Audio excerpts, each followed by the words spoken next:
Olá, queridos, saúdo a todos com a Shalom de Jesus o Messias. Eu, esse amigo que vos falo, o presbítero Anderson, venho até você para deixar mais uma vez uma palavra de Deus que venha abençoar a sua vida.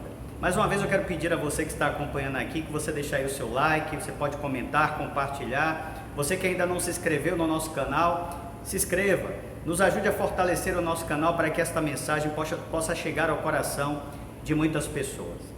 A mensagem que eu quero deixar, compartilhar hoje com vocês, é sobre a misericórdia de Deus. Será que a misericórdia de Deus se esgota? Quem sabe hoje eu esteja falando com alguém que esteja pensando isso. Olha, eu já fiz tanta burrada na minha vida, tanta coisa errada, eu acho que não tem mais jeito para mim.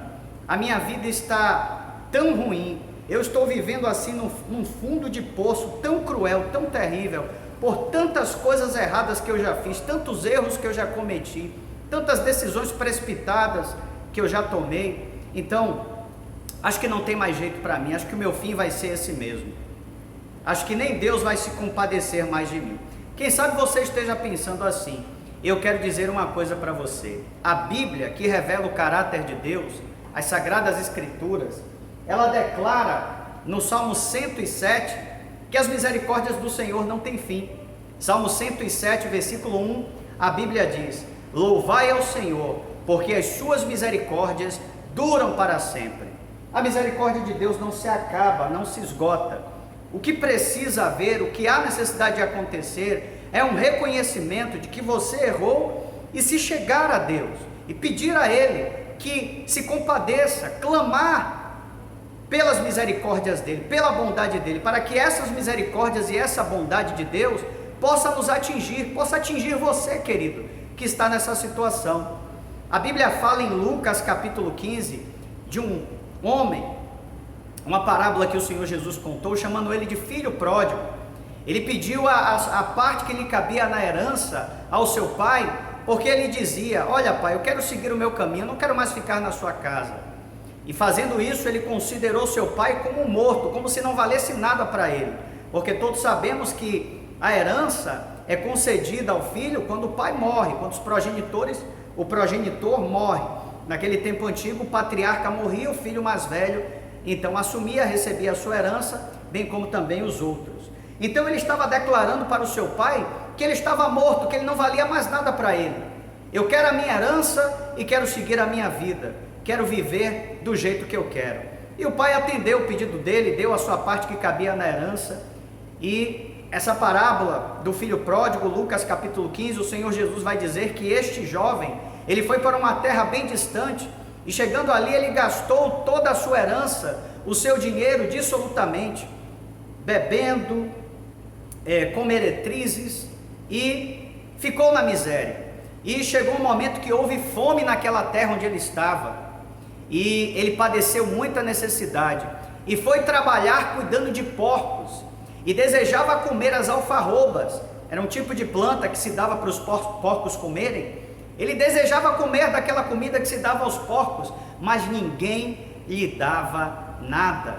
Então esse homem ficou realmente numa situação miserável, calamitosa, e ele começou a avaliar, ele começou a refletir, e ele começou a pensar e disse: olha, até os empregados da casa do meu pai, eles têm uma vida melhor do que eu.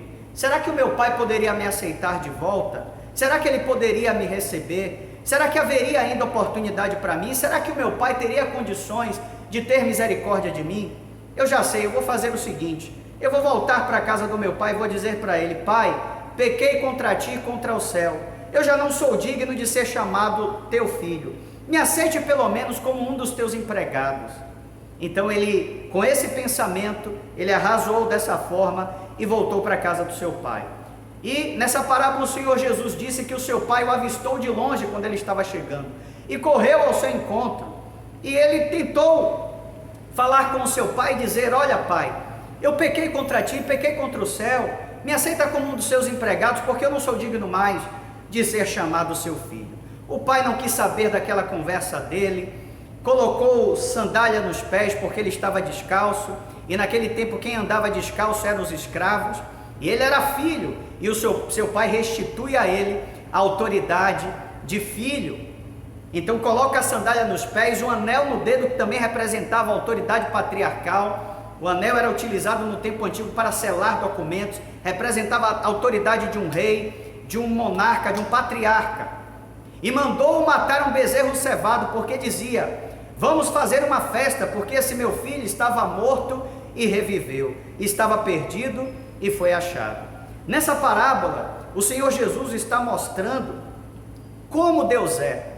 Jesus está aqui revelando o caráter de Deus, porque assim como aquele pai, ele foi misericordioso com aquele filho, que mesmo que tenha agido de maneira muito errada, pediu a sua herança, considerando que o seu pai já estava morto para ele, gastou tudo dissolutamente, e mesmo tendo feito tudo aquilo, quando ele se arrependeu e voltou, o seu pai o recebeu de braços abertos. Não quis saber daquela conversa que ele vinha falando, o recebeu simplesmente de braços abertos e o perdoou, porque no coração do Pai as misericórdias dele nunca se esgotam. Salmo 107, repetindo: louvai ao Senhor porque Ele é bom e as suas misericórdias duram para sempre. Então você que talvez esteja pensando assim: as misericórdias de Deus se esgotaram para mim, não tem mais chance para mim. Eu quero dizer para você hoje: tem chance para você sim. No coração de Deus ainda há espaço para você. As misericórdias dele, querido, duram para sempre, nunca se esgotam. Basta apenas você fazer como o filho pródigo fez: voltar para os braços do Pai, confessar a Ele os seus pecados, apresentar para Ele os seus dilemas, os seus problemas, se lançar sobre Ele, e eu tenho certeza que Ele vai receber você de braços abertos. Ele vai te abençoar, Ele vai com certeza trazer paz e graça à sua vida e ao seu coração. Então eu deixo essa palavra com você, que você possa refletir sobre isso e que o Espírito de Deus fale mais e melhor no seu coração. Um beijo no seu coração, Shalom.